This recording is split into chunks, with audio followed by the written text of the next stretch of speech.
want to show you the difference between Bendio effect and After Effects built-in bend effects.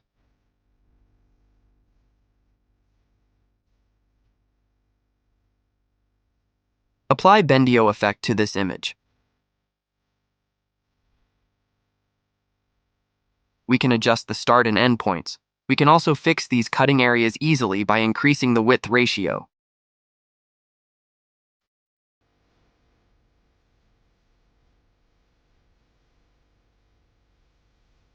Duplicate the layer and apply CC Bender effect.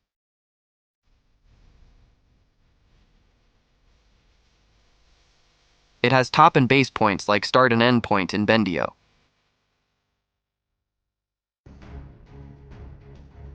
But as you can see, we cannot achieve the result we want. Check all the styles if you want.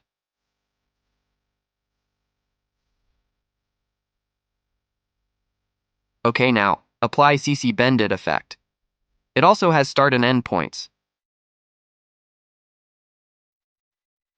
But when we apply bending, there is this weird cutting, and we are not getting the results that we are easily getting with Bendio effect. But yes, I agree. All effects have their pros and cons, so use them according to your need. See you in the next video. Cheers!